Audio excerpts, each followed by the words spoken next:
The moment Dante Russo's eyes locked on Ella Carter across a crowded dining room, her ordinary life shattered. She was just a waitress, invisible, forgettable, safe.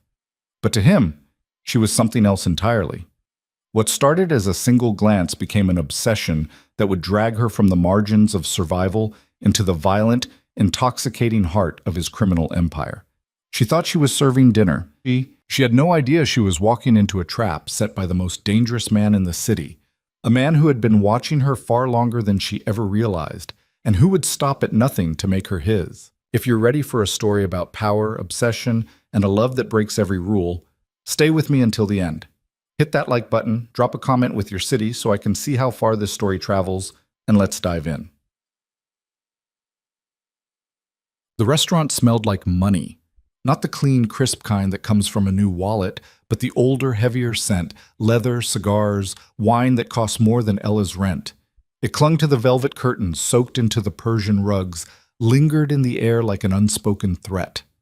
Ella Carter had been working at Aurelio's for 8 months, and she still wasn't used to it, the weight of it, the way the chandeliers threw golden light across faces that never smiled at people like her. She was 23 and invisible. That was the trick to surviving here, learning how to be seen just enough to do your job, but not so much that anyone actually looked.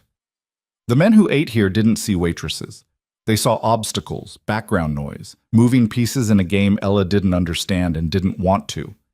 She'd perfected the art of it. Keep your head down, your voice pleasant, your hands steady. Collect your tips. Go home. Don't ask questions. Tonight was supposed to be like any other night. She'd clocked in at 5, tied her hair back in a neat bun that made her look older than she was, and pulled on the black dress that all the servers wore. Simple, expensive, designed to blend. The Friday crowd was already filtering in by the time she hit the floor, and the kitchen was chaos. Aurelio himself was barking orders in rapid Italian, his face red, his hands moving like a conductor's. Ella had learned to tune it out.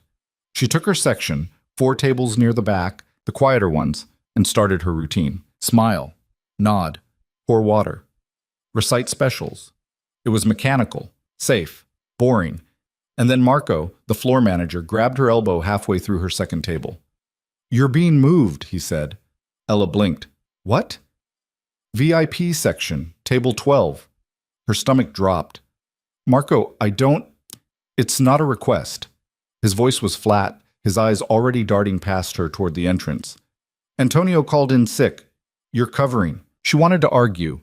The VIP section wasn't just different, it was another world. The people who sat there didn't tip better. They tipped worse, because they assumed the restaurant comped everything anyway. They were demanding, rude, and they had security, actual armed men who stood in corners and watched. But Marco was already walking away, and Ella knew better than to push. She grabbed a fresh towel, straightened her apron, and headed toward the corner of the restaurant she'd spent 8 months avoiding. Table 12 was in the back, tucked into an alcove framed by dark wood panels and low-hanging Edison bulbs. It was private, separate, like it existed in its own pocket of reality.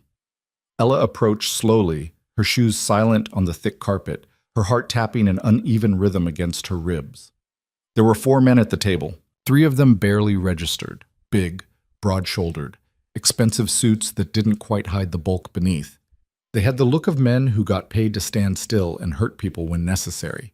One of them glanced at her as she approached, his expression as blank as a wall. But the 4th man, Ella's breath caught. He sat at the head of the table, one hand resting lightly on the stem of a wine glass, the other draped over the back of his chair like he owned not just the seat, but the room, the building, the air itself. He was younger than she'd expected, maybe early 30s, with dark hair that looked like it had been cut with a knife, and eyes so sharp they could have drawn blood. His suit was black, perfectly tailored, and he wore it the way some men wore armor. He didn't look up when she stopped at the table. "Good evening," Ella said, and hated how small her voice sounded. "Can I start you gentlemen with something to drink?" One of the other men, a thick-necked guy with a scar running down his jaw, grunted, "Whiskey! Neat!" The others echoed orders. Bourbon, scotch, another whiskey. The man at the head of the table said nothing. Ella waited. Her pen hovered over her notepad, her pulse loud in her ears. She didn't know why she was nervous. It wasn't the first time she'd served someone who looked dangerous. Aurelio's attracted a certain kind of clientele, people with power, people with secrets. But this was different. This man felt different. Finally, he lifted his gaze, and Ella forgot how to breathe. His eyes were dark, nearly black, and they didn't just look at her. They saw her, really saw her, in a way that made her skin prickle and her stomach twist. It wasn't lecherous. It wasn't even friendly. It was something else entirely, something that felt like recognition, though Ella knew for certain she'd never seen him before in her life. "Water," he said. His voice was low, smooth, and faintly accented. Italian, maybe, or something close. "Still, no ice." Ella nodded quickly. "Of course." She turned to go and his voice followed her. "What's your name?" She froze. It wasn't a strange question. Customers asked all the time, though usually it was the drunk ones, the ones who thought a first name was an invitation. But the way he asked it, calm, direct, like he already knew the answer and was just testing her, made something cold slide down her spine. She turned back. "Ella." He didn't smile, didn't nod, just watched her for another beat, then looked back at his menu. "Thank you, Ella." She walked away on legs that felt like water. The bar was packed, and it took her 3 minutes to get the drinks together. Her hands were shaking. She told herself it was nothing, just nerves, just the usual anxiety that came with working the VIP section. But when she returned to table 12 and set the glasses down one by one, she could feel his eyes on her the entire time. He didn't speak again, didn't acknowledge her. But Ella knew, somehow, instinctively, that he was aware of every move she made, every breath. The rest of the night blurred. She took orders, delivered food, refilled drinks. The men at table 12 barely spoke, and when they did, it was in low tones she couldn't hear. The man at the head, Ella still didn't know his name, ate slowly, deliberately, like he had all the time in the world. He didn't touch his phone, didn't check his watch, just existed in a way that made the room bend around him. By the time they asked for the check, Ella's nerves were frayed. She brought the leather portfolio to the table, set it down gently, and stepped back. The scarred man pulled out a black credit card without looking at the total.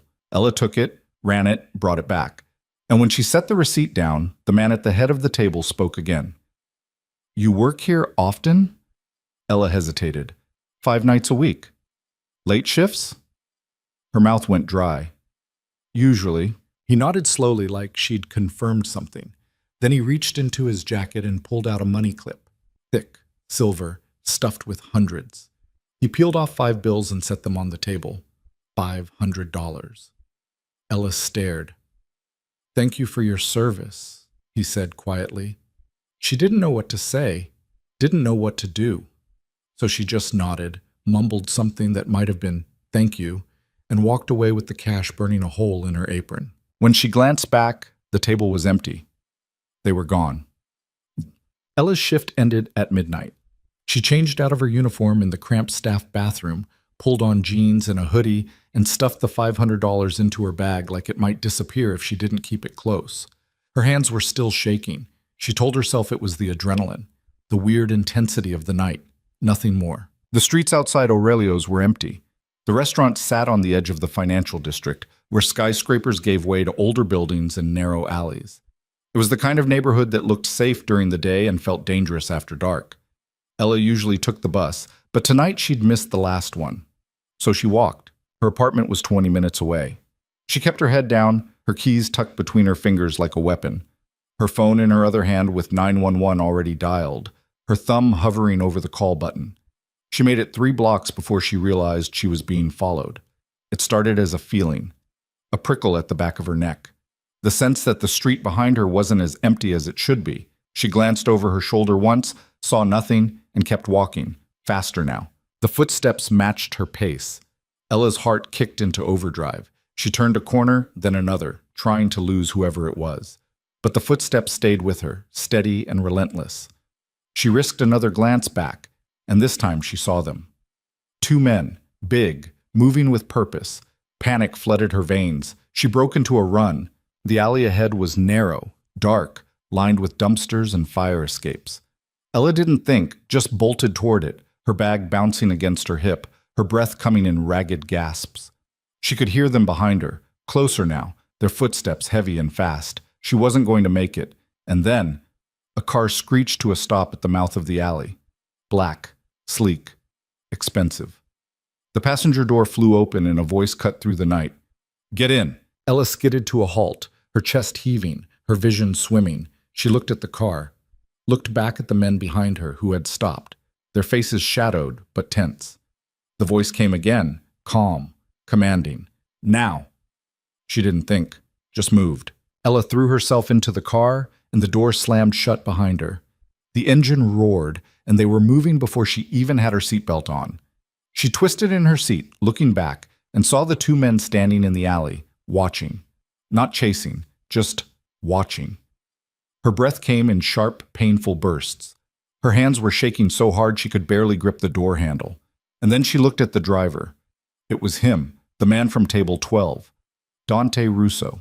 He didn't look at her, just drove, his hands steady on the wheel, his expression unreadable. The city blurred past the windows, streetlights, buildings, shadows. Ella's mind was racing, her thoughts tangled and useless. "What?" Her voice cracked. "What the hell is happening?" He didn't answer right away, just took a turn, smooth and controlled, and pulled onto a wider street. Then he glanced at her, and his eyes were calm. Too calm. "You were being followed," he said simply. "I know that!" Ella's voice rose, panic sharpening into anger. "Who were they? Why?" "They work for your boss." The words landed like a punch. Ella stared at him. "What?" Dante's jaw tightened. "Marco Vitali, the man who owns Aurelio's. He's been using you, Ella." "Using me for what?" "Cover." He said it like it was obvious, like she should have known. "You're clean. No record, no connections, the kind of person no one looks at twice. That's why he hired you.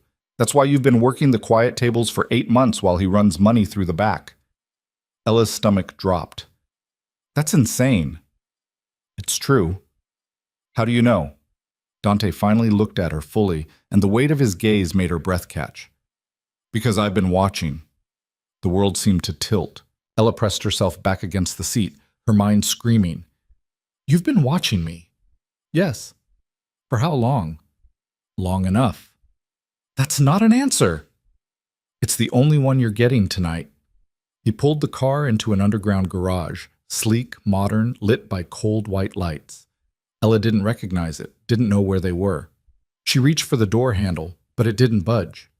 "Let me out," she said, her voice shaking. "No. Let me out." Dante turned off the engine and shifted in his seat, facing her fully. His expression was still calm, still controlled, but there was something beneath it now, something darker. "You don't understand," he said quietly. "Those men weren't trying to scare you. They were sent to kill you." Ella's blood turned to ice. "Why?" "Because you saw something. Or Marco thinks you did. It doesn't matter. What matters is that you're not safe anymore." "Then I'll go to the police." "The police won't help you." His voice hardened. "Marco owns half the precinct. You go to them, you're dead by morning." Ella's hands were trembling. Her whole body was trembling. "So what am I supposed to do?" Dante leaned closer, and his voice dropped to something almost gentle. "You stay with me." She laughed. It came out sharp and bitter. "Stay with you? I don't even know you." "You know enough." "I know nothing." Her voice cracked, and she hated the way it sounded. Small, scared, breakable. "I don't know who you are. I don't know what you want. I don't—" "My name is Dante Russo," he said, cutting her off. "I run the East Side. Everything from the docks to the financial district. Marco works for me. Or he did, until he got greedy." Ella stared at him, her mind struggling to process. "You're a—" "Yes. A criminal, a crime boss. The kind of man she'd spent her whole life avoiding. And now she was sitting in his car. "I can't." She shook her head, her thoughts spinning. "I can't do this. I need to go home. I need to—" "Your apartment isn't safe." "Then I'll go somewhere else, a hotel, a friend's place." "They'll find you." "How do you know?" "Because I would." The certainty in his voice made her stomach twist. Ella looked at him, really looked at him, and saw no hesitation, no doubt, just cold, absolute confidence. This man had done terrible things. She could see it in the way he held himself, the way he spoke, the way he looked at her like she was already his. "I don't have a choice, do I?" she whispered. Dante's expression softened, just slightly. "No." She closed her eyes, her chest tight, her world crumbling. When she opened them again, he was still watching her. "Come on," he said quietly. "Let's get you inside." The penthouse was massive. Floor-to-ceiling windows overlooked the city, the lights stretching out like a blanket of stars. The furniture was modern, expensive, all clean lines and dark leather. Everything was pristine, controlled, like the man who lived here. Ella stood in the middle of the living room, her arms wrapped around herself, her bag still clutched in one hand. She felt like she was in a dream, a nightmare, something that couldn't possibly be real. Dante moved through the space with easy familiarity, shrugging out of his jacket and draping it over a chair. He poured himself a drink, whiskey, neat, and held up the bottle. "Want one?" Ella shook her head. He nodded, set the bottle down, and took a slow sip. Then he turned to face her. "You'll stay in the guest room," he said. "Second door on the left.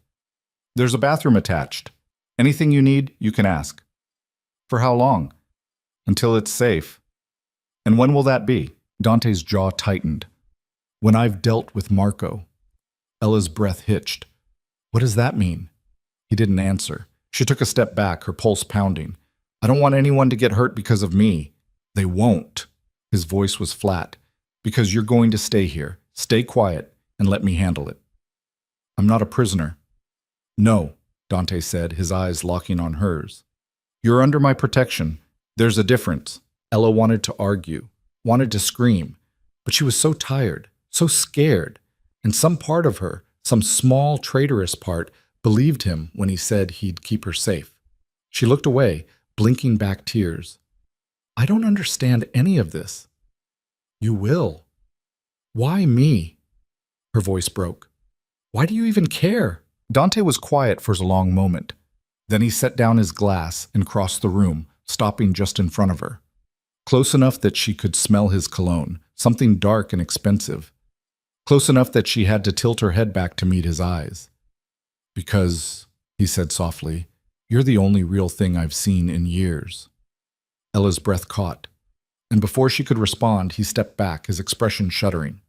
"Get some rest," he said. "We'll talk in the morning." Then he turned and walked away, leaving Ella standing alone in the middle of his world, her heart pounding and her future hanging by a thread. She didn't sleep that night, just sat on the edge of the guest bed, staring at the door, wondering how her life had gone from invisible to inescapable in the span of a single evening, and knowing deep down that there was no going back. Morning came whether Ella wanted it to or not. She'd spent most of the night curled on top of the guest bed, too wired to sleep, too exhausted to think clearly. The room was absurdly comfortable, white sheets that probably cost more than her monthly rent, blackout curtains that turned the space into a cave, a bathroom with heated floors and a shower big enough for 3 people. It was luxury she'd only ever seen in magazines, and it made her skin crawl. This wasn't her life, but as light started creeping around the edges of the curtains, Ella had to accept that maybe it was now. She sat up, her body stiff, her mind foggy. Her phone was dead. She hadn't thought to grab a charger before being shoved into Dante's car. Her bag sat on the chair by the door, the $500 still inside like evidence of a crime she hadn't committed. Everything felt surreal, disconnected. She needed coffee. She needed answers. She needed to get out of here. Ella pushed off the bed and padded to the door, pressing her ear against it. Silence. She turned the handle slowly, half expecting it to be locked, but it swung open easily. The hallway beyond was empty, all polished hardwood and recessed lighting. She moved quietly, her bare feet soundless, following the smell of coffee toward what she assumed was the kitchen. She found it at the end of the hall, a massive open space with marble countertops, industrial appliances, and windows that looked out over the city's skyline. The view was dizzying. She was higher up than she'd realized. 30 floors, maybe more. And sitting at the island, reading something on a tablet, was Dante. He looked different in the daylight. Less like a shadow, more like a man. He'd changed clothes, dark jeans, a black t-shirt that fit him like it was custom made. His hair was still damp, like he'd just showered. He glanced up when she entered, his expression unreadable. "Coffee's fresh," he said, nodding toward the machine. Ella hesitated, then moved to the counter. Her hands shook slightly as she poured herself a cup. She didn't add anything. No milk, no sugar. Just wrapped her fingers around the mug and let the heat ground her. "Did you sleep?" Dante asked. "No. Neither did I."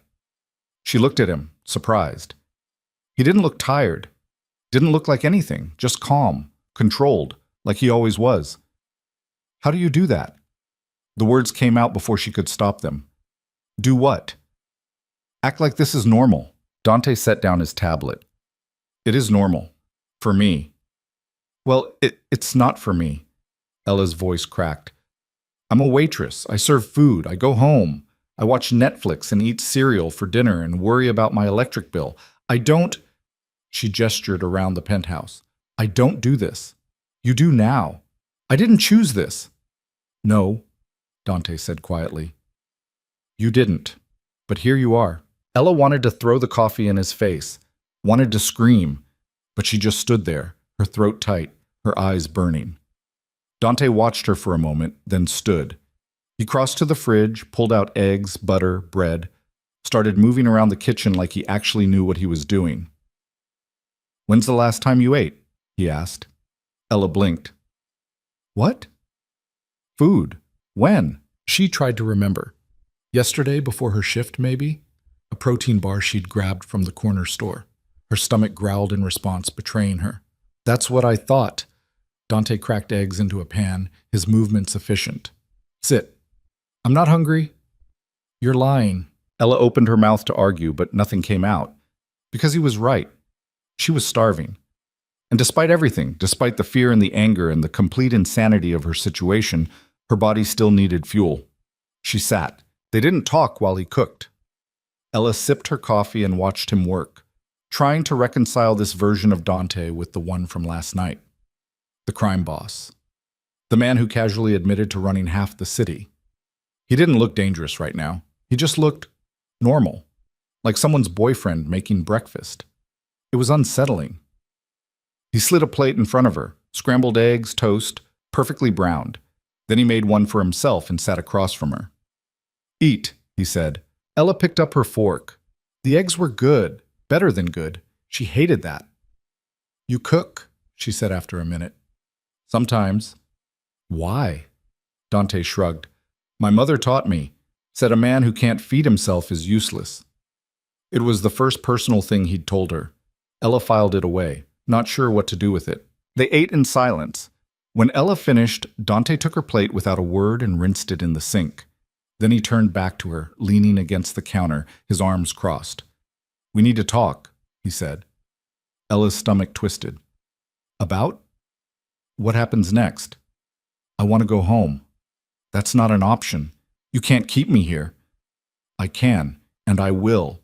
His voice was calm but final. "Until Marco is dealt with, you're staying." "For how long?" "However long it takes." Ella pushed back from the island, her chair scraping against the floor. "This is kidnapping. This is protection." "I didn't ask for your protection." "You didn't have to." Dante's eyes locked on hers. "Those men last night weren't playing games, Ella. They were sent to eliminate a problem. You. Whether you like it or not, you're involved now. And the only way you survive is if you trust me." "Trust you?" Ella laughed bitterly.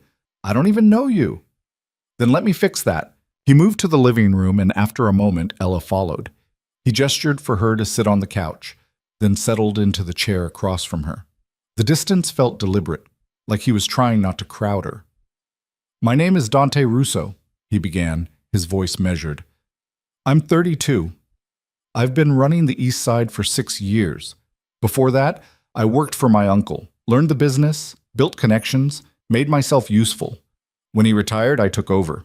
"Retired," Ella repeated. "That's one way to put it." Dante's mouth twitched, almost a smile. "He's alive, if that's what you're asking.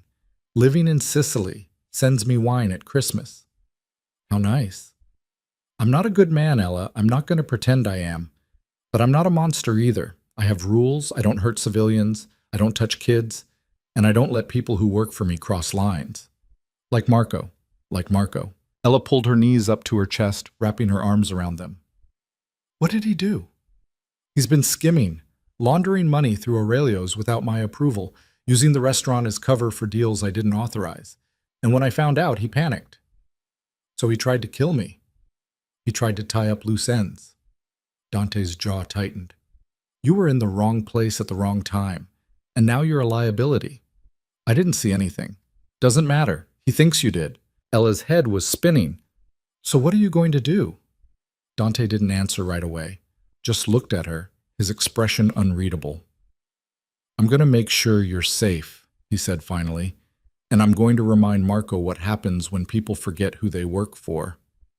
The way he said it, calm, cold, absolute, made Ella's blood run cold. You're going to kill him. Probably. Jesus Christ. Don't, Dante said sharply. Don't act shocked. You knew what I was the moment I told you my name. This is my world, Ella. People don't get second chances here. They get examples. Ella felt sick. I can't be part of this. You already are. I didn't choose. Life doesn't care what you choose. His voice rose just slightly, and Ella flinched. Dante seemed to catch himself, his expression softening. He exhaled slowly, running a hand through his hair. I know this is hard. I know you're scared. But you need to understand something. The moment I pulled you into that car, you became mine to protect. And I don't let go of what's mine. The possessiveness in his tone should have terrified her, should have sent her running, but instead, it settled over her like a weight, heavy, suffocating, and somehow secure. Ella looked away, her throat tight. I don't belong here. Not yet, Dante agreed, but you will. The rest of the day passed in a strange, suspended state. Dante left mid-morning, flanked by two men Ella hadn't seen before. Both big, both silent, both armed. He didn't tell her where he was going, and she didn't ask. Just watched him leave from the window, her stomach in knots. She was alone in the penthouse. Completely alone. And yet she didn't try to leave. Maybe it was fear. Maybe it was exhaustion. Or maybe some part of her believed him when he said this was the only safe place left. She explored the space slowly, taking inventory. 3 bedrooms, 4 bathrooms, a home office with walls lined with books she suspected Dante had never read, a gym with equipment that looked brand new. Everything was pristine, impersonal, like a hotel, not a home. The only exception was the office. Ella found it by accident, trying to find a phone charger. The door had been slightly ajar, and when she pushed it open, she froze. The walls were covered in photographs, not of Dante, of her. Ella at work, carrying a tray. Ella leaving Aurelio's through the back entrance. Ella at the bus stop, her face turned toward the street. Ella in her apartment building, visible through her kitchen window. There were dozens of them, maybe more, all taken from a distance, all candid, all proof that Dante had been watching her for far longer than she'd imagined. Her hands started shaking. She backed out of the room, her heart pounding, her mind screaming. This wasn't protection. This was obsession. When Dante returned that evening, Ella was waiting for him in the living room. She stood the moment he walked in, her arms crossed, her expression cold. What the hell is wrong with you? She demanded. Dante paused, his eyes narrowing. What are you talking about? The office, the pictures. His face went blank. Then slowly he nodded. You weren't supposed to see those. No kidding. Ella, how long? Her voice shook. How long have you been watching me? Dante set down his keys, his movements deliberate. 4 months. The number hit her like a fist. 4 months? Yes. Why? Because I wanted to know you. That's not knowing someone, Ella's voice cracked. That's stalking. I know. She stared at him, waiting for excuses, explanations, anything. But he just stood there, calm and unflinching. You're insane, she whispered. Maybe. Dante took a step closer. But I kept you alive, didn't I? Ella wanted to hit him, wanted to run, but she couldn't move, couldn't breathe. You had no right, she said. I had every right. His voice dropped, low and rough. You were working for a man who would have gotten you killed. You were invisible, alone. And no one was looking out for you. So I did. I didn't need you to. Yes, you did. He was close now. Too close. You just didn't know it yet. Ella's chest was heaving, her pulse racing. She felt trapped, cornered, and the worst part was some small, broken part of her wanted to believe him. I want to leave, she said. No, you don't. Yes, I do. Then go. Dante stepped back, spreading his arms. The door's unlocked. The elevator works. Walk out. See how long you last. Ella's hands clenched into fists. You're a bastard. I know. They stood there, locked in a silent standoff, the air between them crackling with tension. And then Ella did something she didn't expect. She started crying. Not loud, dramatic sobs, just quiet tears that slipped down her cheeks without permission. She hated it, hated feeling weak, hated that he was seeing her like this.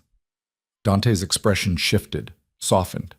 He took a step forward, then stopped like he wasn't sure if he was allowed. Ella, he said quietly. Don't! She wiped her face roughly.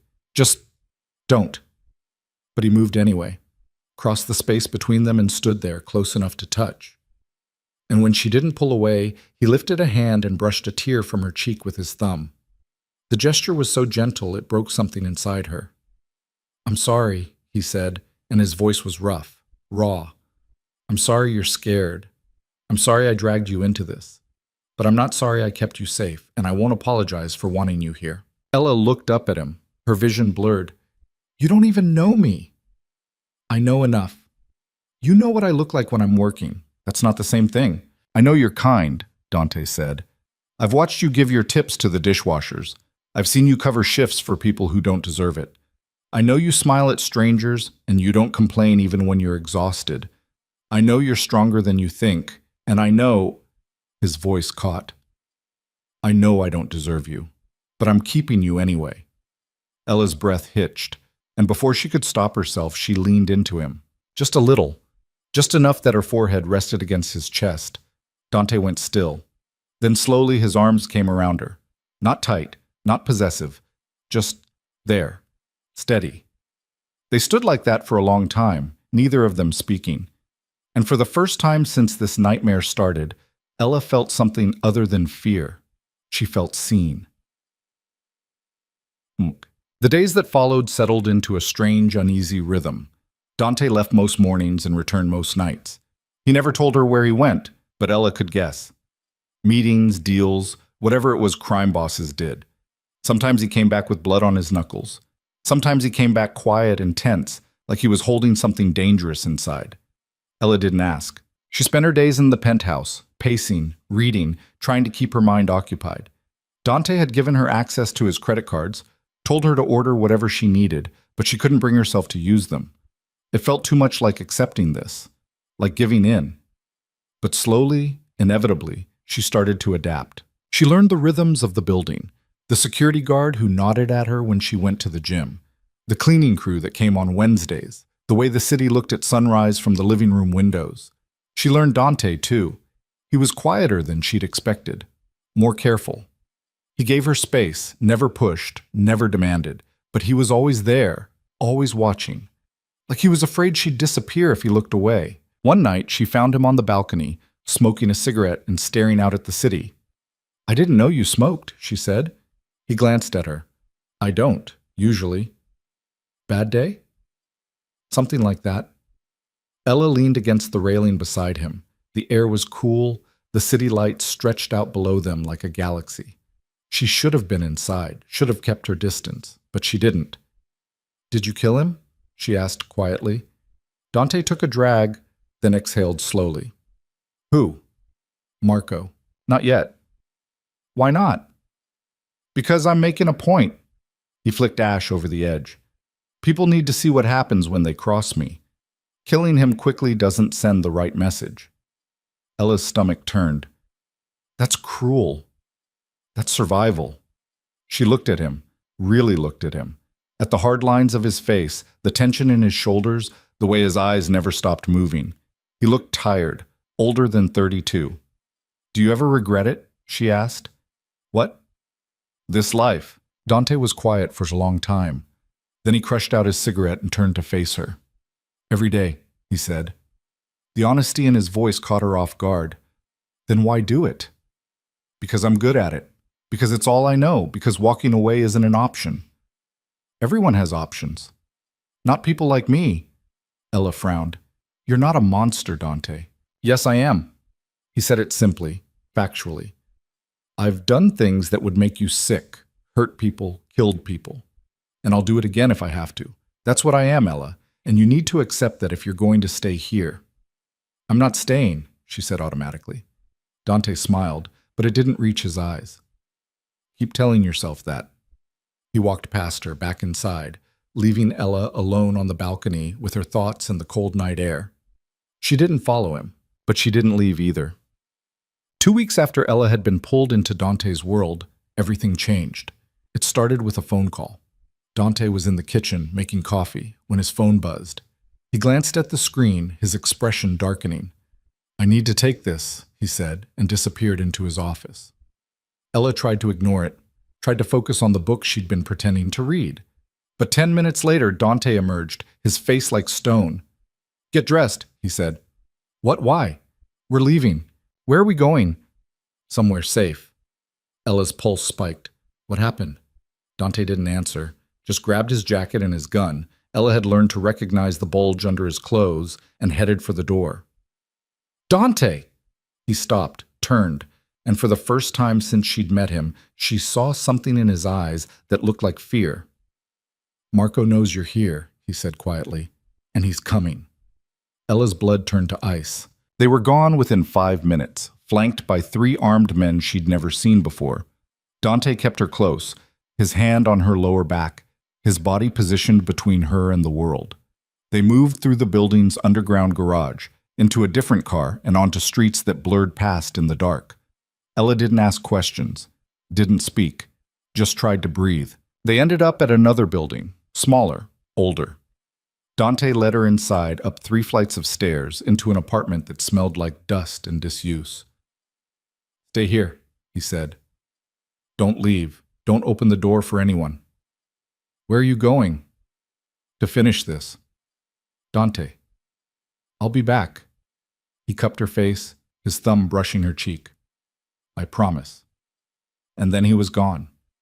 Ella stood in the empty apartment, her heart pounding, her mind spinning, and she realized with a terrible aching clarity that she didn't want him to leave. She wanted him to stay. She wanted him. The apartment was silent, except for the hum of the refrigerator and the distant sound of traffic below. Ella stood in the middle of the cramped living room, her arms wrapped around herself, trying to make sense of what had just happened. 1 minute she'd been drinking coffee in a penthouse that cost more than she'd earned in 10 years. The next, she was hiding in a safe house that smelled like mildew and old carpet, while Dante went off to do something that would probably get him killed, or get someone else killed. She pressed her palms against her eyes, trying to stop the spiral of her thoughts. This wasn't her life. This couldn't be her life. But the evidence was hard to ignore. The locked door, the burner phone Dante had shoved into her hand before leaving, the gun he'd left on the kitchen counter with instructions she'd been too shocked to process. "If anyone comes through that door who isn't me," he'd said, his voice clipped and urgent, "you use it." Ella had stared at the weapon like it might bite her. "I don't know how to—" "Point. Pull the trigger. Don't think." He'd already been halfway out the door. "I'll be back in 3 hours, 4 at most." That had been 6 hours ago. Ella checked the phone for the 100th time. No messages, no calls. Just a blank screen and a battery at 40%. She wanted to call him, wanted to demand answers. But she didn't even have his number saved, just the emergency contact he'd programmed in, labeled simply as D. She moved to the window and peered through the grimy blinds. The street below was empty, slick with rain that had started falling an hour ago. A few parked cars. A bodega on the corner with flickering neon. Nothing out of the ordinary. Nothing that screamed danger. But Ella had learned that danger didn't always announce itself. She let the blinds fall back into place and paced the small space, her mind racing. What was Dante doing right now? Was he hurt? Was Marco already dead? And if so, what did that mean for her? Could she go back to her life? Back to her apartment, her job, her invisibility? Did she even want to? The thought stopped her cold. because somewhere between the terror and the chaos, something had shifted. She'd spent 2 weeks in Dante's world, watching him move through it with the kind of certainty she'd never possessed. He was brutal, yes, dangerous, absolutely, but he was also careful, deliberate, and he'd kept every promise he'd made to her, even the ones she hadn't asked for. He'd protected her, provided for her, seen her. And she'd started to see him too. Not just the crime boss with blood on his hands, but the man who made her breakfast and asked if she'd slept. The man who read in the evenings with reading glasses he seemed embarrassed to wear. The man who stood on the balcony at 2 a.m, smoking cigarettes he didn't want, carrying weight he'd never put down. Ella sank onto the worn couch, her head in her hands.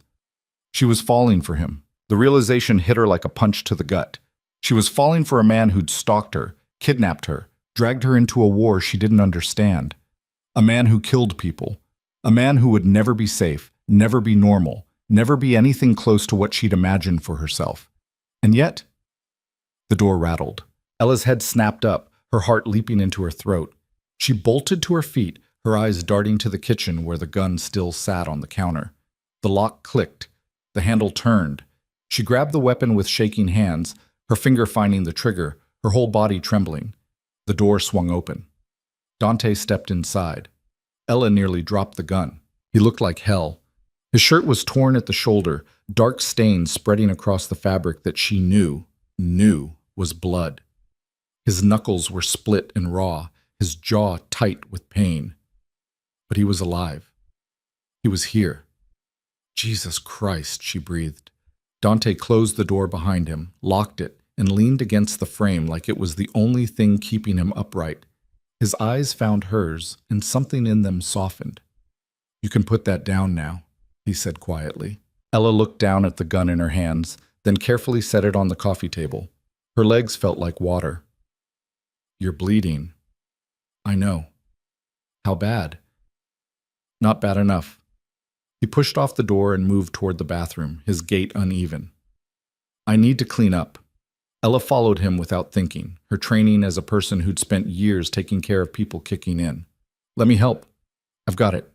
"Dante, you can barely stand." He stopped in the doorway, his back to her, his shoulders tense. Then he let out a long breath and nodded. The bathroom was tiny, barely room for both of them. Dante sat on the edge of the tub while Ella rummaged through the cabinet, finding a first aid kit that looked military grade. She pulled out gauze, antiseptic, medical tape, and turned to face him. "Shirt off," she said. He raised an eyebrow. "Bossy. You're bleeding all over the floor. Off." Dante peeled the shirt over his head with a wince, and Ella's breath caught. His torso was a map of violence.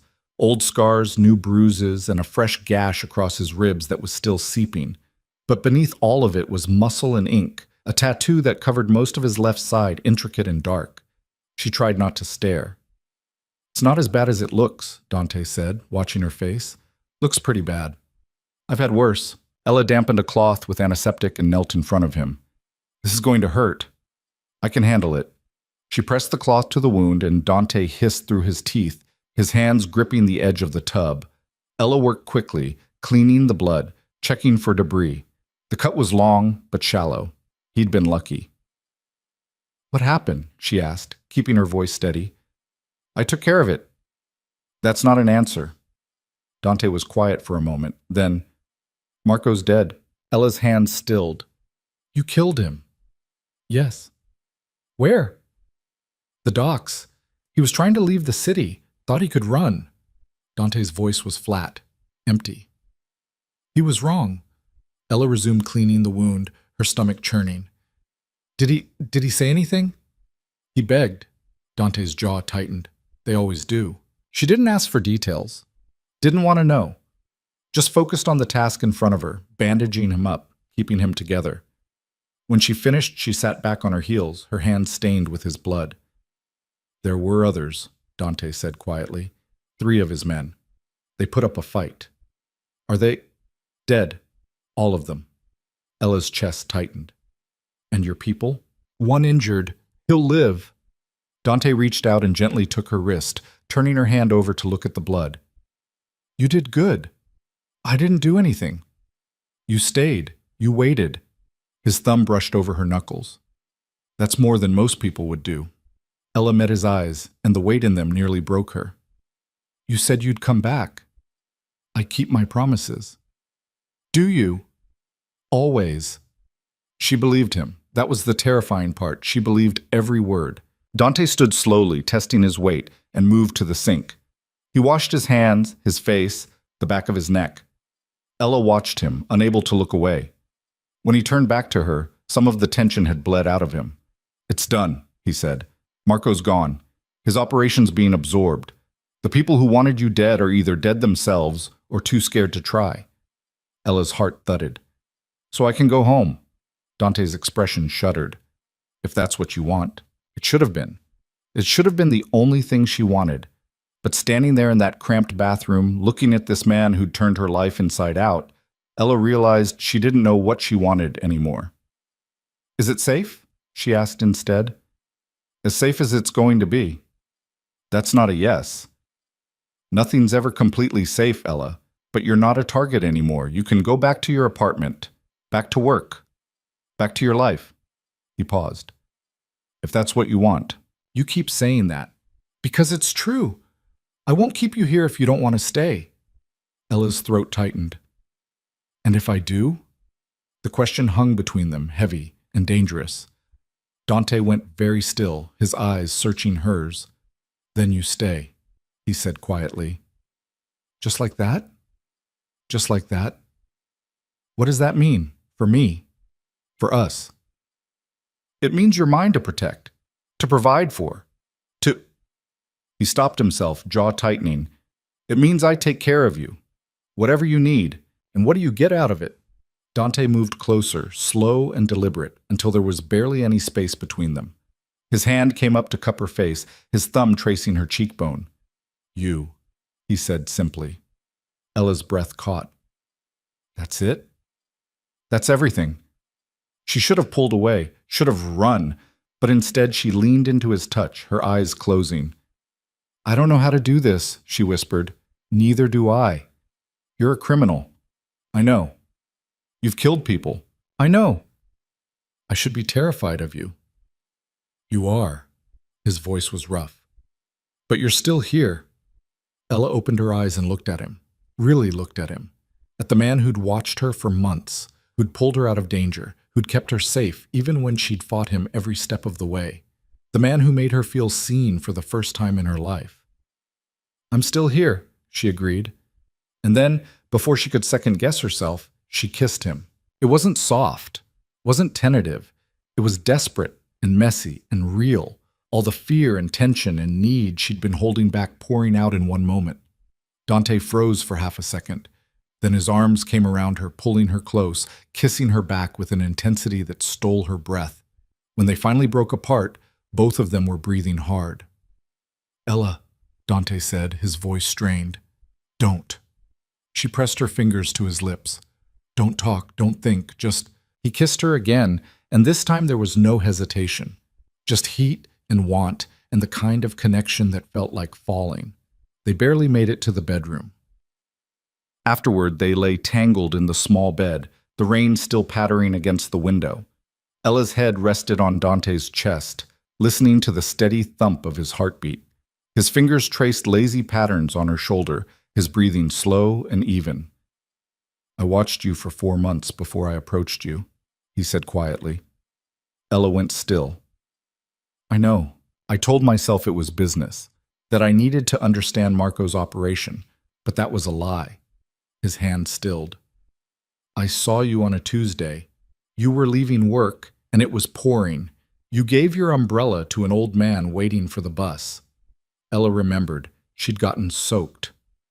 You didn't think twice about it, Dante continued. Just handed it over and ran, and I thought... He paused. I thought I'd never seen anything like that. Someone who gave without expecting anything back. It was just an umbrella. It wasn't. Not to me. His voice dropped. I grew up in a world where everything's a transaction, where kindness is weakness. And then there you were, proving all of it wrong. Ella lifted her head to look at him. So you stalked me? Yes. That's creepy, Dante. I know. You can't just... She stopped, shaking her head. You should have just talked to me. And said what? Hi, I'm a crime boss, want to get coffee? Despite everything, Ella laughed. It came out shaky and a little broken, but it was real. Maybe not that. Dante's mouth curved into something that might have been a smile. I'm not good at normal, Ella. This is all I know how to be. Then teach me, she said. Teach me your world. His expression shifted, surprise, then something deeper. Why? Because I'm here. Because I'm choosing this. She took a breath. Because I'm choosing you. Dante pulled her closer, his lips brushing her forehead. You don't know what you're saying. Yes, I do. This life, it's not safe. It's not easy. People will always be coming for me, for you, if they know you matter to me. Then we handle it, Ella said. Together. He was quiet for a long time, then, okay. Okay. Together. Ella closed her eyes, letting the words settle over her. Together. It was terrifying. It was insane. But it was also the truest thing she'd felt in years. They fell asleep like that, wrapped around each other, the rain washing the city clean outside. When Ella woke, sunlight was streaming through the blinds and Dante was gone. Panic spiked through her before she saw the note on the nightstand. Had to handle something. Back by noon. Door stays locked. D. She checked the time. 10:30, an hour and a half. Ella got up, found her clothes, and padded to the kitchen. The apartment looked different in daylight. Shabbier, smaller, but also strangely safe. Like a hiding place. A cocoon. She made coffee with the ancient machine she found under the sink and stood by the window watching the street below. People moved through their lives, walking dogs, carrying groceries, arguing on phone calls. Normal people doing normal things. She wasn't sure she was one of them anymore. The burner phone buzzed. Ella grabbed it, heart racing. D, don't leave. I mean it. She typed back, I'm not going anywhere. A pause, then, good. Ella smiled despite herself. Dante returned at 11:45 carrying bags from a deli down the street. He looked better, cleaned up, wearing fresh clothes, the tension from last night mostly gone. He set the food on the counter and pulled Ella into a kiss that tasted like coffee and promise. Hungry? He asked. Starving. They ate sandwiches at the tiny kitchen table and Ella asked the question that had been nagging at her. What happens now? Dante swallowed, considering. We go back to the penthouse, you get settled, and then we figure out what comes next. What does that mean? It means I meant what I said. You stay. I take care of you. You finish school if you want, or don't. You work if you want, or don't. Whatever you need, it's yours. That sounds like you're keeping me. I am. Ella should have been offended, should have argued, but the certainty in his voice made her feel something she hadn't felt in years, secure. And what do I do while you're out doing, she gestured vaguely, crime boss things? Whatever you want, study, read, learn to shoot. He smirked. You were holding that gun all wrong last night. I've never held a gun before last night. I know. We'll fix that. Ella shook her head, half amused, half exasperated. This is insane. Probably. I'm really doing this. You are. She looked at him. This man who'd turned her world upside down, who'd claimed her without asking, who was offering her a life she'd never imagined. And she realized she wasn't scared anymore. She was ready. Okay, Ella said. Let's go home.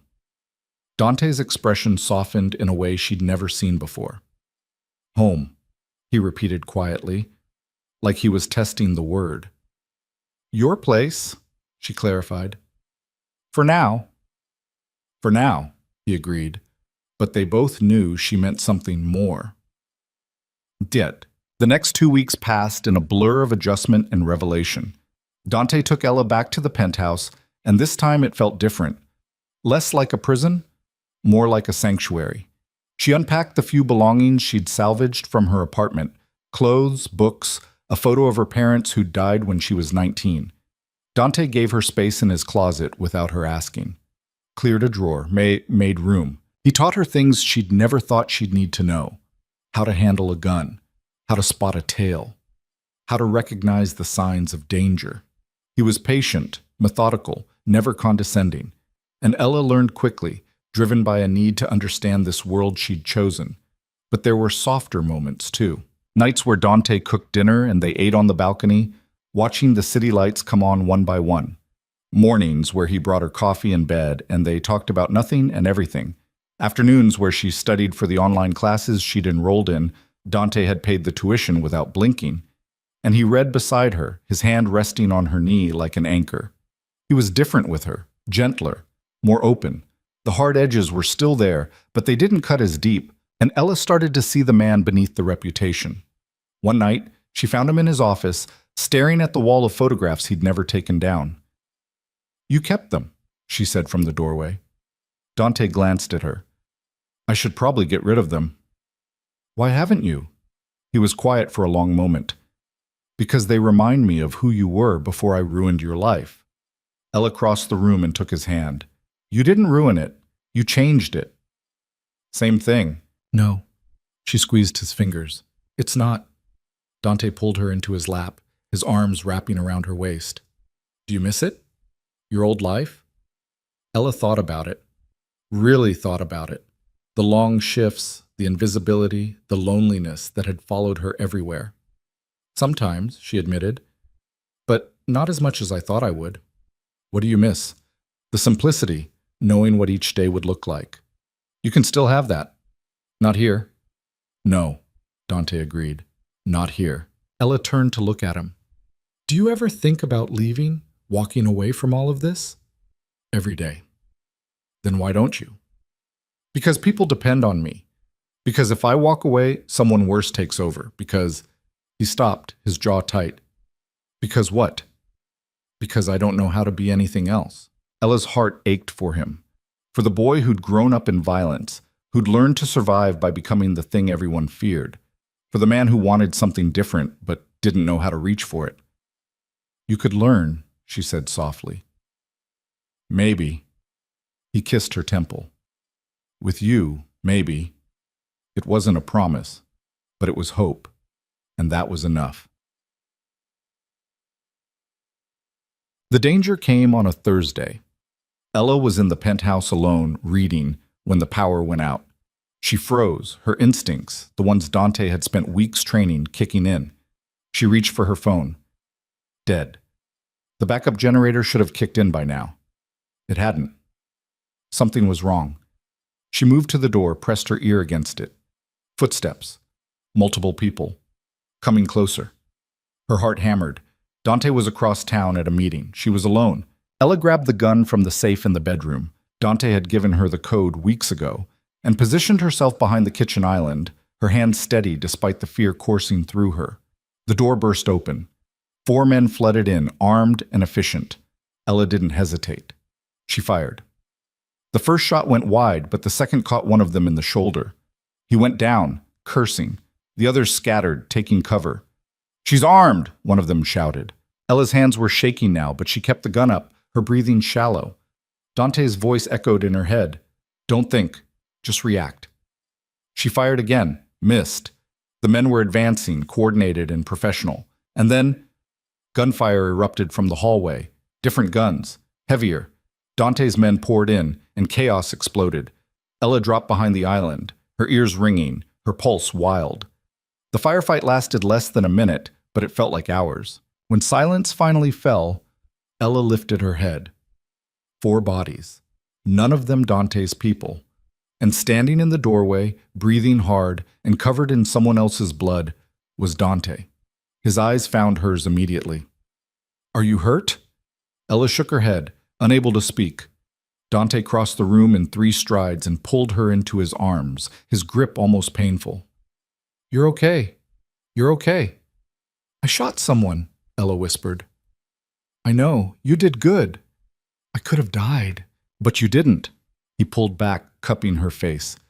"You fought. You survived. I'm so damn proud of you." Ella started to shake then, the adrenaline crashing. Dante held her through it, his voice low and steady, anchoring her. When she finally calmed, she asked the question she already knew the answer to. "Who were they?" "Rivals, testing me, seeing if they could get to you." "Did they?" Dante's eyes went hard. "No, and they won't get another chance. Ella believed him because she'd seen what he was capable of, what he would do to keep her safe. And she realized, standing there in the wreckage of her new life, that she would do the same for him. The penthouse was cleaned and repaired within 48 hours, but the echo of gunfire stayed with Ella longer than that. She'd killed a man. Not directly. He'd survived the shoulder wound, but she'd pulled the trigger with intent. She'd aimed at another human being and fired.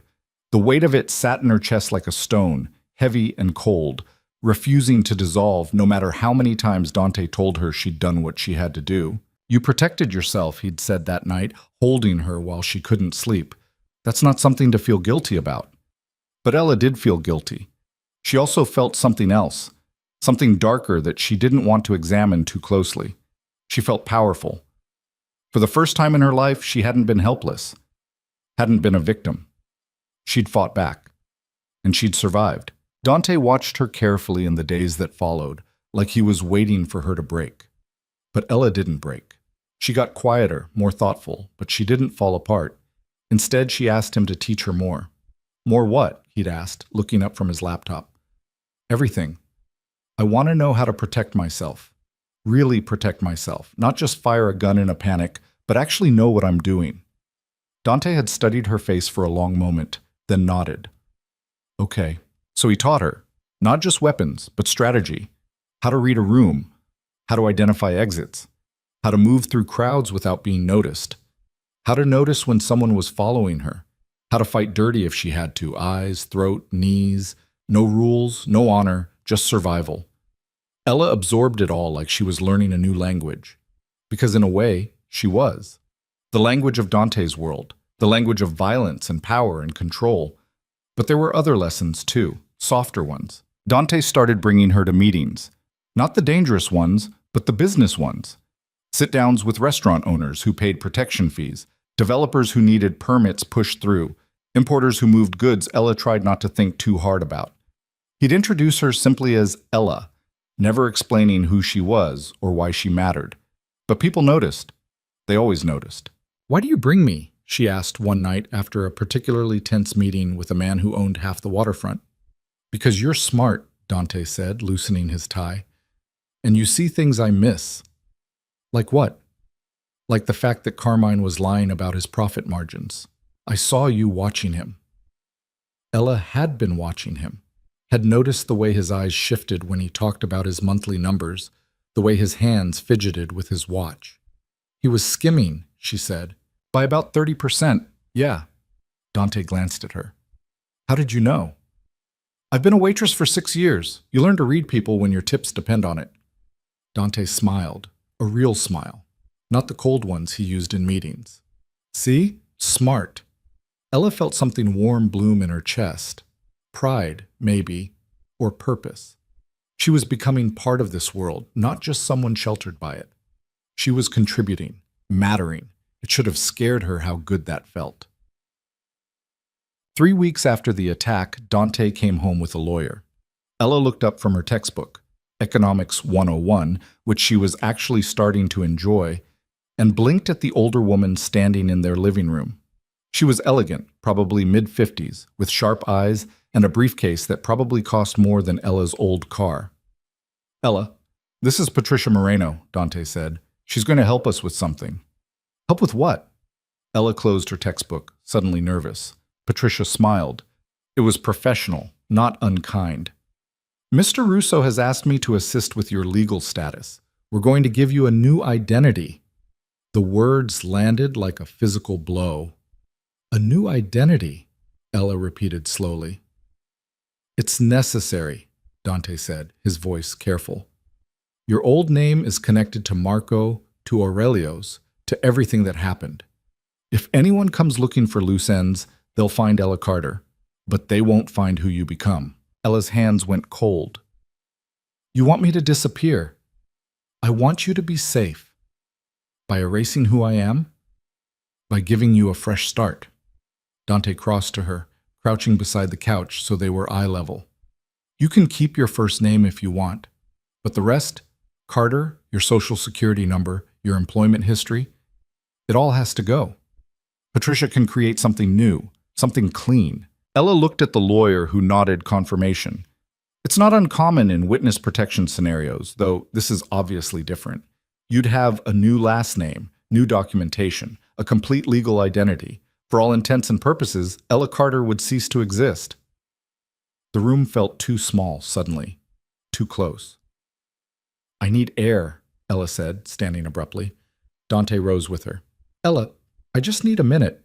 She walked out onto the balcony, gripping the railing, her breath coming too fast. Below, the city sprawled in every direction, indifferent to her crisis. She'd already lost so much, her job, her apartment, her old life. And now Dante was asking her to lose her name, the last piece of who she'd been before him. The door opened behind her. She didn't turn. I know it's a lot, Dante said quietly. It's everything. I know. Do you? Ella spun to face him. You've always been Dante Russo. You've never had to give up who you are. Haven't I? His voice was soft, but edged with something raw. I gave up who I wanted to be a long time ago. The moment I took over my uncle's business, I stopped being just Dante. I became the Russo legacy, the East Side boss, the man everyone fears. I don't get to be anything else. Ella's anger deflated slightly. That's different, is it? He moved closer. We're both trapped by names that come with expectations. Yours just happens to come with danger. She wanted to argue, but he wasn't wrong. Being Ella Carter meant being connected to everything that had happened, to Marco's operation, to the attack, to a life that no longer existed. What would my new name be?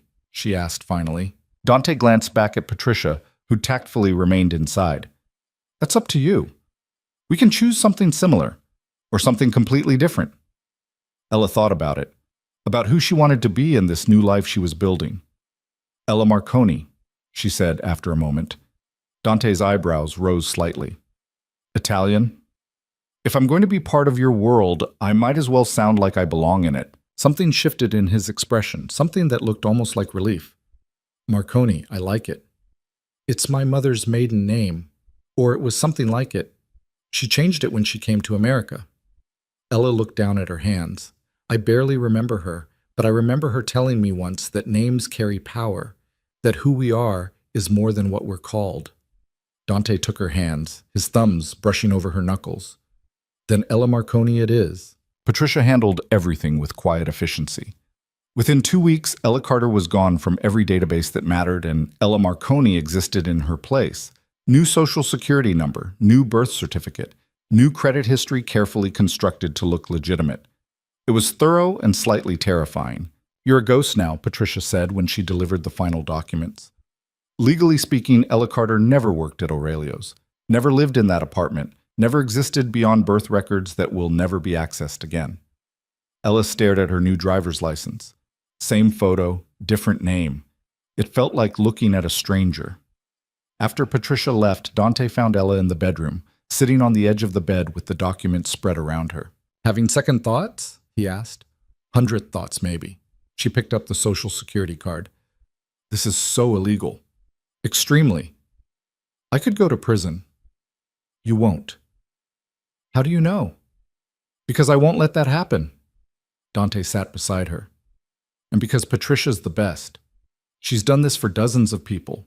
Witness protection, foreign agents, people fleeing bad situations. You're safer now than you were with your real name. Ella turned the card over in her fingers. It doesn't feel real. It will. Give it time.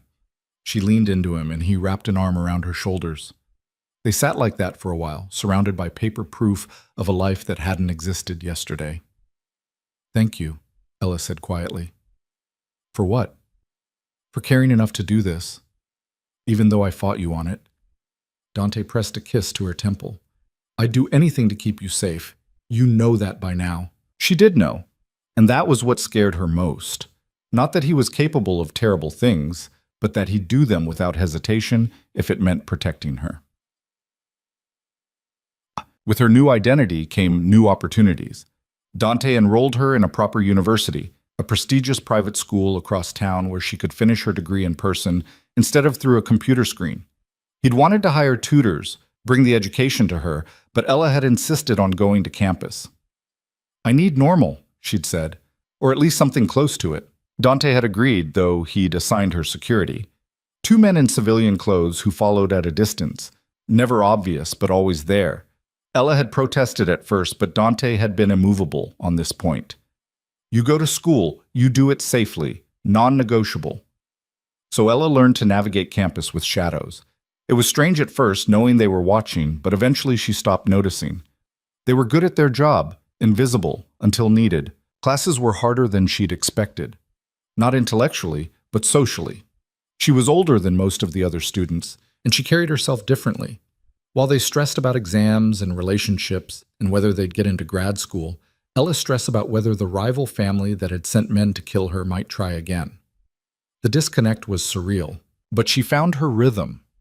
Buried herself in economics and business theory, fascinated by the legitimate version of the world Dante operated in.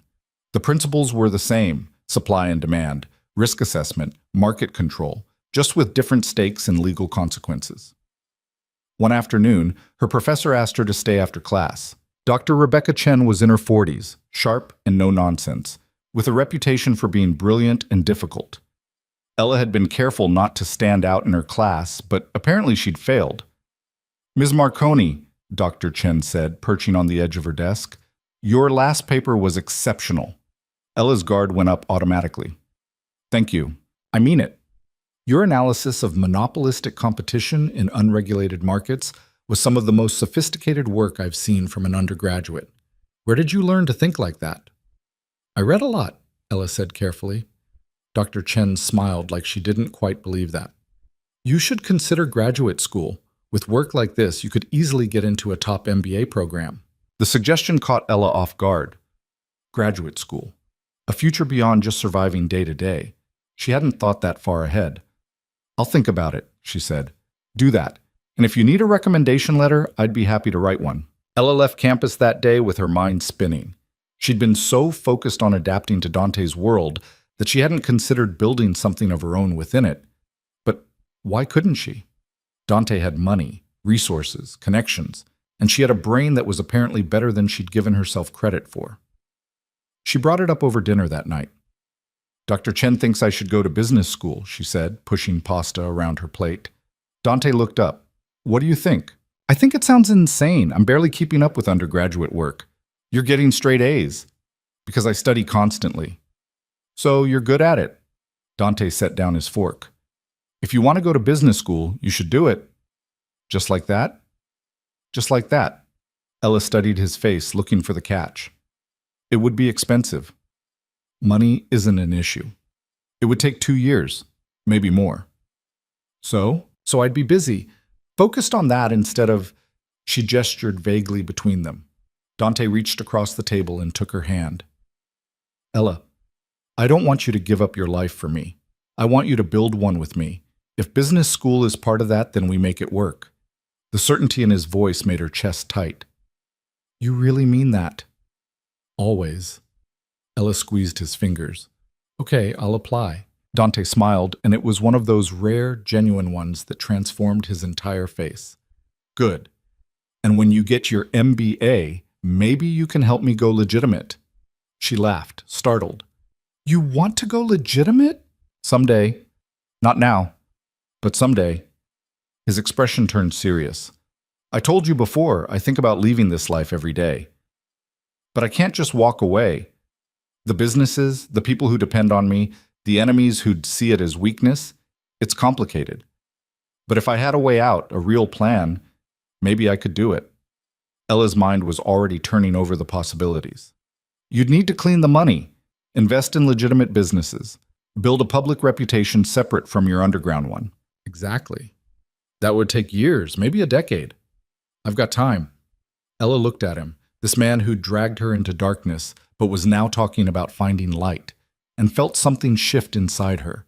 This wasn't just about survival anymore. This was about building something, together. "Then let's do it," she said. Dante lifted her hand and pressed a kiss to her knuckles. Together. But going legitimate was a distant goal. In the present, Dante's world was still violent and unpredictable. The family that had sent men to the penthouse didn't give up. They just got smarter. Ella was leaving campus one evening when her security team intercepted her before she reached the car. "Change of plans," one of them, Marcus, a former Marine with a scar across his jaw, said. "We're taking a different route." "Why?" "Possible tail. Could be nothing, but we're not taking chances." Ella's pulse kicked up, but she nodded and followed them to a different vehicle. They took surface streets instead of the highway, doubling back several times. She watched the city pass by, her hand resting on the phone in her pocket. Dante had given her a new one, encrypted and untraceable, with a single button that would alert him if she was in trouble. She didn't press it, not yet. They made it back to the building without incident, but Marcus walked her all the way to the penthouse door. "Mr. Russo wants you to stay inside tonight," he said. "He's handling something." "What something?" Marcus's expression was stone. "Above my pay grade, ma'am." Ella wanted to argue, but knew it wouldn't help. She went inside and paced the living room, her anxiety building with every passing minute. When Dante finally came home 3 hours later, she was ready to explode. "Where were you?" she demanded. Dante closed the door, his face tired. "Sending a message." "What kind of message?" "The kind that makes sure no one follows you again." Ella's stomach twisted. "Dante, it's handled."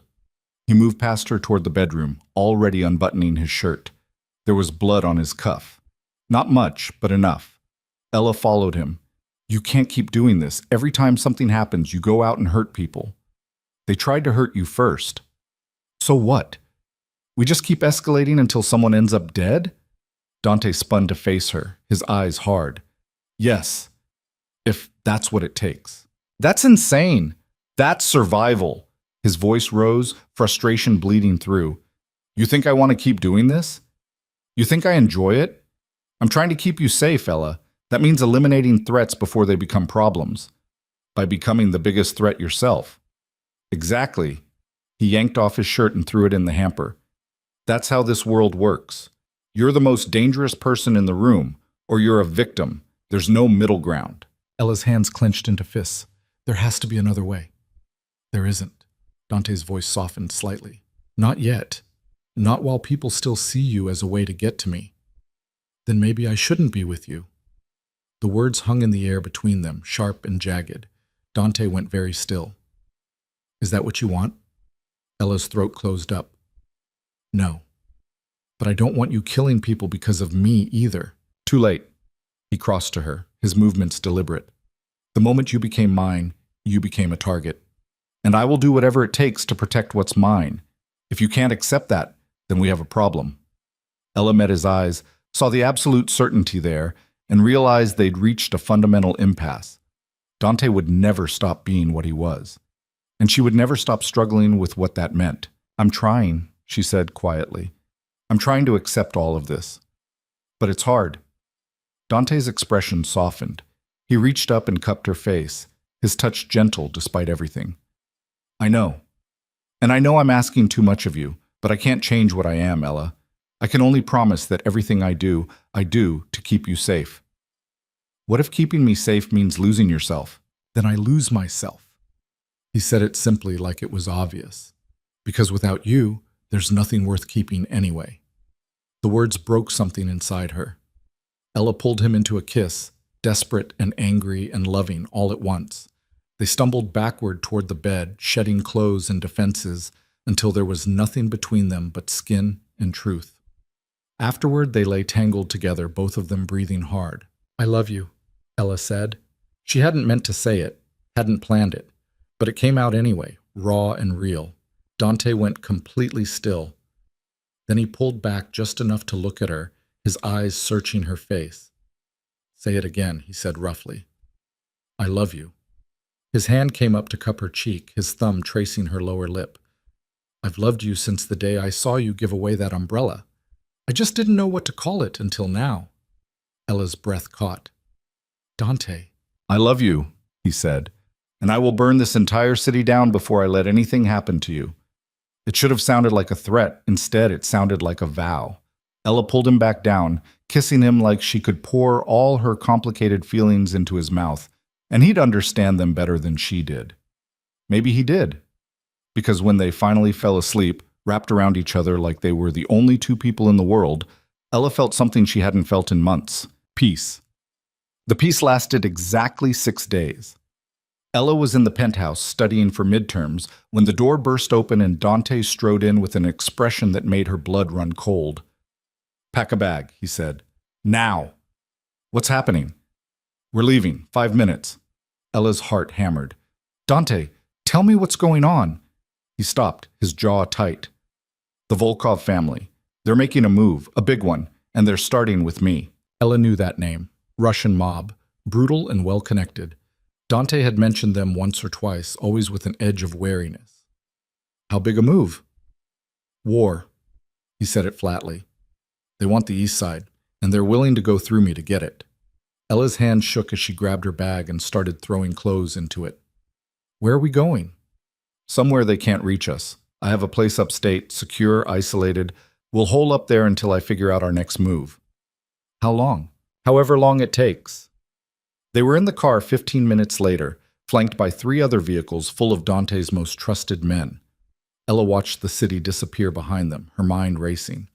This was it. The moment she'd been dreading since the day Dante pulled her into his car. Real war. Not isolated incidents or threats, but full-scale conflict, and she was right in the middle of it. Dante drove in silence, his knuckles white on the steering wheel. Ella reached over and covered his hand with hers. "We'll get through this," she said. "I know." "Do you?" He glanced at her, and for the first time since she'd met him, she saw actual fear in his eyes. "I can't lose you," he said quietly. "Everything else, the business, the territory, the reputation, I can rebuild. But if something happens to you, it won't." Ella squeezed his hand. "You've kept me safe this long. You'll keep doing it. Promise me something." "What?" "If it comes down to it, if you have to choose between me and getting out safely, you run. You don't look back." "Dante, promise me."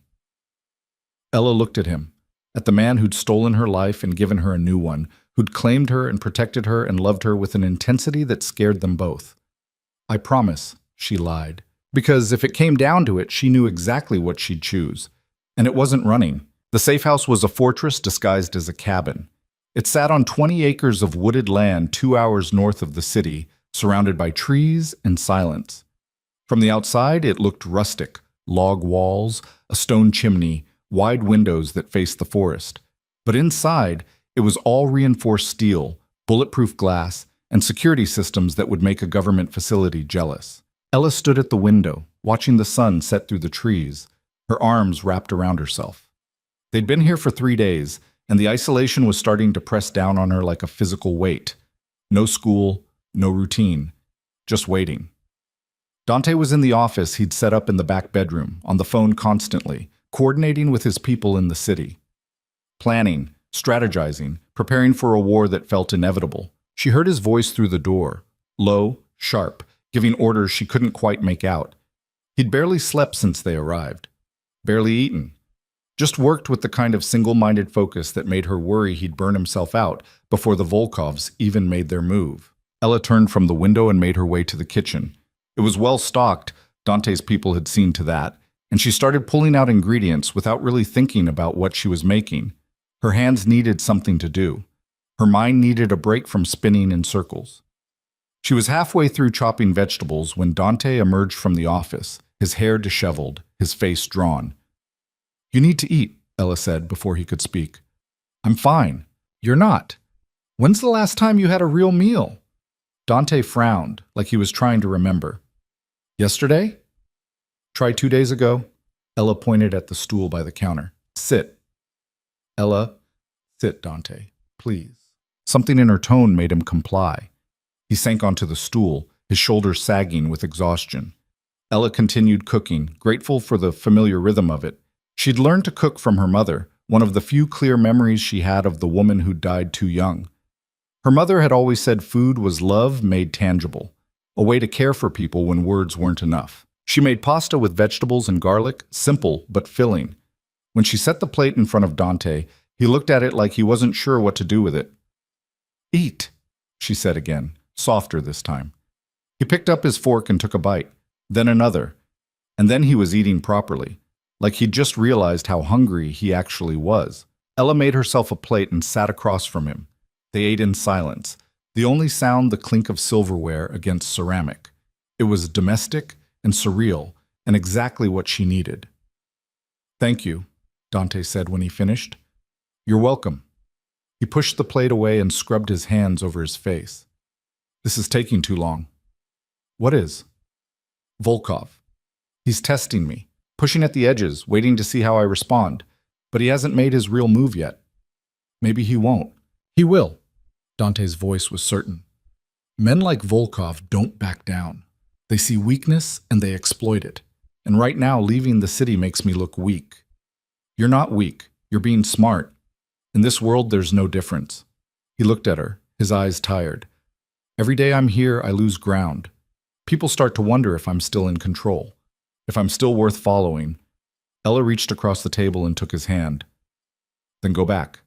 Dante's eyebrows rose. "What?" "Go back to the city. Deal with Volkov. End this. I can't leave you here alone. So take me with you." "Absolutely not." "Dante?" "No." His voice was firm. "That's not negotiable. You stay here where it's safe." Ella pulled her hand back, frustration flaring. "I'm tired of being kept in a cage." "This isn't a cage, it's protection. It feels the same from where I'm sitting." She stood, her chair scraping against the floor. "I didn't sign up for this life just to be locked away every time things get dangerous. If I'm going to be part of your world, then let me actually be part of it." "You are part of it." "No, I'm a possession you're protecting. There's a difference." The words hung between them, sharp and true. Dante stood too, his jaw tight. "You think I don't know that?" His voice was rough. "You think I like keeping you separate from everything? But the alternative is you getting hurt, and I can't—" He broke off, his hands clenching into fists. "I can't watch you get hurt because of me." "Then teach me how to not get hurt." Ella moved closer. "You've been training me for months. I know how to shoot, how to read a situation, how to defend myself. When are you going to trust that?" "I do trust you." "Then prove it. Let me stand beside you instead of behind you." Dante stared at her, something warring in his expression. Fear and pride and a grudging respect she could see him trying to suppress.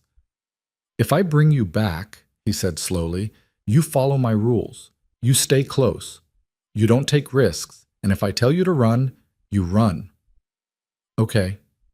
"I mean it, Ella. So do I." She stepped closer, her hand coming up to rest against his chest. "We're in this together, remember? That means all of it, not just the safe parts." Dante covered her hand with his thumb brushing over her knuckles. "You're going to be the death of me. Or the saving of you." Ella rose on her toes and kissed him. "Let's go finish this." They left the next morning. But the city felt different when they returned. Tenser. Like everyone was holding their breath, waiting for the explosion. Dante didn't take Ella back to the penthouse. Instead, they went to another property, a brownstone in a quieter neighborhood that served as a secondary headquarters. It was smaller, more defensible, and currently full of armed men who nodded respectfully when Dante walked through the door. "Status," he said to the man who met them in the hallway. His name was Victor, tall, early 40s, with the kind of calm competence that made Ella trust him immediately. "3 more incursions on the docks. They hit one of our shipments 2 nights ago. Took everything. We hit back yesterday. Took out their distribution center on the west side." "Casualties?" "2 of theirs. None of ours." Dante nodded, processing. "Where's Volkov now?" "His compound. Hasn't left in days. He's fortifying." "Good. That means he's worried." Dante glanced at Ella, then back to Victor. "Set up a meeting. Neutral ground. Tomorrow night." Victor's eyebrows rose. "You sure that's smart?" "No, but it's necessary." Dante's voice was firm. "This ends one way or another. I'm not dragging it out." After Victor left to make arrangements, Ella turned to Dante. "You're going to meet with him face to face? It's the only way to end this without burning the whole city down." He led her into a small office and closed the door. "Volkov wants my territory. I want him to back off. We either come to an agreement or we come to war. Either way, it ends tomorrow. And if he tries to kill you during the meeting, then he tries. But he won't succeed." Ella wanted to argue, to tell him it was too dangerous. but she could see the determination in his eyes. This was who Dante was, a man who faced threats head-on instead of hiding from them. "What do you need me to do?" she asked instead. Dante looked surprised, then something softened in his expression. "Stay here. Listen to the conversations. Watch the people who come through. Tell me if anyone seems off. You want me to read the room?" "Exactly." He cupped her face. "You're good at seeing things I miss. I need those eyes tomorrow." Ella nodded, feeling the weight of the trust he was placing in her. "I won't let you down." "You never have." That night, Ella barely slept. She lay awake in the unfamiliar bedroom, listening to Dante move through the brownstone, checking security, making final preparations. When he finally came to bed around 3 in the morning, she pretended to be asleep. But when he pulled her close, his arms tight around her waist, she let herself relax into him. "I'm scared," she whispered into the darkness. "Me too," he admitted. It was the first time she'd heard him say it out loud. "What if something goes wrong tomorrow?" "Then we adapt." His breath was warm against her neck. "But it won't. I've been doing this too long to make amateur mistakes. Everyone makes mistakes eventually. Not tomorrow." He pressed a kiss to her shoulder. "Tomorrow, I'm perfect." Ella smiled despite her fear. "Cocky. Confident. Same thing. Not even close." He pulled her tighter. "Get some sleep. Tomorrow's going to be a long day." She did sleep eventually, and when she woke, Dante was already gone, preparing for the meeting that would decide everything. The meeting was set for 9 p.m. at a restaurant that had been closed for renovations. Neutral ground, supposedly, though Ella suspected neutral was a relative term in Dante's world. She spent the day in the brownstone, watching people come and go. Dante's inner circle, the men he trusted most, filtered through, each giving reports, receiving orders, preparing for multiple scenarios. Ella listened to it all, her newly trained instincts cataloging details. Who hesitated when speaking? Who seemed nervous? Who had too many questions or not enough? By evening, she'd identified 2 people who made her uneasy. One was a new recruit, barely 20, who kept checking his phone when he thought no one was watching. The other was an older man named Stevens, who'd worked for Dante for years, but whose body language had shifted when Volkov's name came up. She pulled Dante aside before he left. "Stevens and the new kid, Tony. Watch them." Dante's eyes sharpened. "Why?" "Tony's communicating with someone he shouldn't be. Stevens is too calm, like he knows something we don't."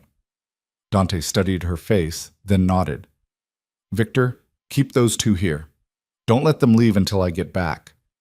Victor moved to comply without question, and Dante turned back to Ella. "Anything else?"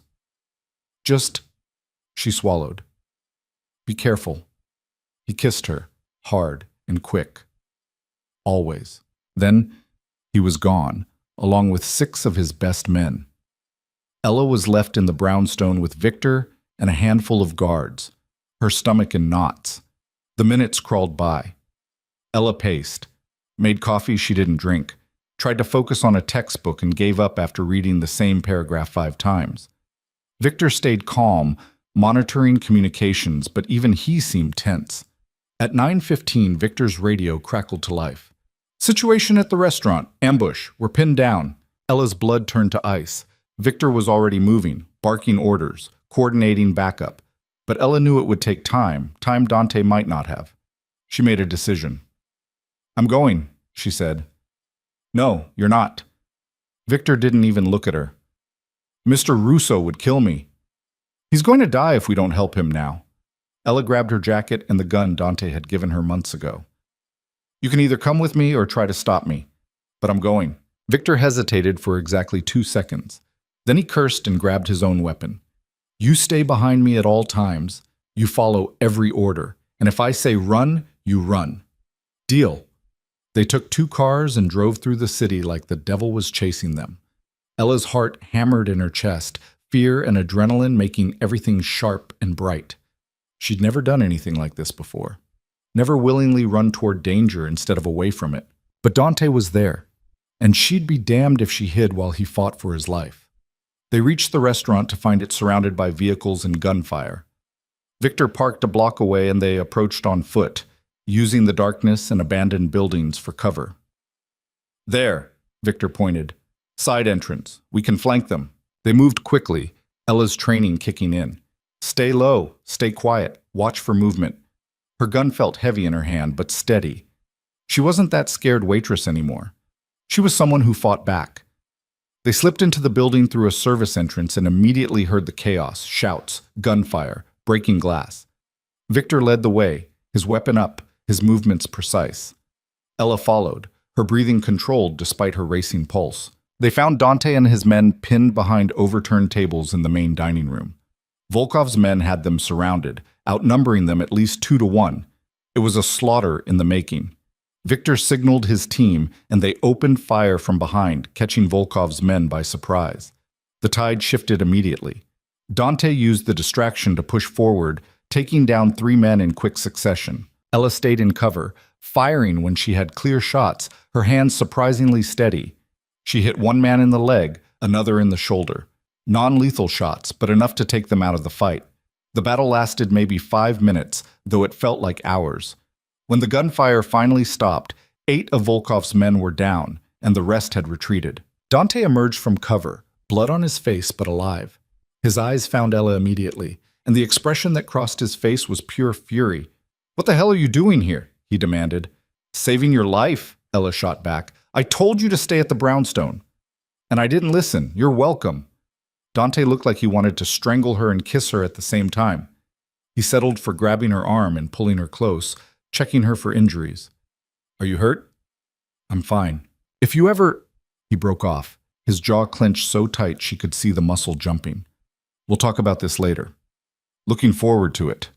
Victor approached, his expression grim. Volkov wasn't here. It was a setup. Dante's eyes went cold. "Where is he?" "Unknown, but we captured 2 of his men. They'll talk." They did talk. Within an hour, Dante had the information he needed. Volkov's actual location, his resources, his plans. And more importantly, he had proof that Stevens had been feeding information to the Volkovs for weeks. Dante dealt with Stevens personally. Ella didn't watch, didn't want to know the details. Some parts of his world she could accept. Others she preferred to leave in the shadows. But she stayed by his side through all of it. Through the interrogations, the planning, the final assault on Volkov's compound that happened before dawn. She didn't fight in that battle. Dante had drawn that line firmly, but she waited, and when he returned victorious with Volkov in custody, she was there. "It's over," Dante said, exhaustion clear in every line of his body. "Is it?" "Yeah." He pulled her into his arms. "Volkov's finished. His organization's being absorbed or scattered. The territory's secure. What happens to him?" "He's leaving the country, permanently. If he ever comes back, he knows what happens." Ella nodded, not asking for clarification. Some things were better left unsaid. They went back to the brownstone as the sun was rising, both of them filthy and exhausted and alive. Dante showered first, then Ella, and when she emerged, she found him on the couch, staring at nothing. She sat beside him, and he immediately pulled her into his lap, holding her like she might disappear. "You could have died tonight," he said quietly. "So could you." "That's different." "No, it's not." Ella pulled back to look at him. "You don't get to risk your life while keeping me wrapped in bubble wrap. Either we're partners or we're not." "We're partners," Dante said. "But that doesn't mean I'll ever be okay with you being in danger." "I know, and I'll never be okay with you being in danger either. But this is the life we chose, so we deal with it, together." Dante's arms tightened around her. "I love you. I love you too." Ella kissed him, soft and slow. "And I'm not going anywhere." "Good, because I'm not letting you go." They stayed like that as the city woke up around them. 2 people who'd found each other in the worst possible circumstances and decided to build something anyway. 3 months later, Ella stood in front of a classroom, nervous in a way she hadn't been in a long time. "Ms. Marconi?" Dr. Chen said from her seat in the back. "We're ready when you are." Ella took a breath and launched into her presentation. It was her final project for Dr. Chen's class, a proposal for transforming illegal enterprises into legitimate businesses through strategic investment and reputation management. She'd worked on it for weeks, pouring everything she'd learned from both her classes and her life with Dante into creating something practical. When she finished, the room was quiet. Then Dr. Chen started clapping, and the other students joined in. Exceptional work, Dr. Chen said. I hope you're planning to pursue this in graduate school. I am, Ella said. I've already been accepted to the MBA program here. It was true. She'd applied, been accepted, and would start in the fall. Dante had been impossibly proud, celebrating with champagne and promises that he'd support whatever she wanted to do. After class, Ella walked across campus to where one of Dante's cars was waiting. Security, always, but she'd made peace with it. It was part of the package. She found Dante at the brownstone, which they'd been using more than the penthouse lately. It felt more like home somehow, smaller, more theirs. How'd it go? He asked, looking up from his laptop. I think I nailed it. Of course you did. He pulled her onto his lap. Dr. Chen email you yet? It's been 20 minutes. She will. You're brilliant. He kissed her neck.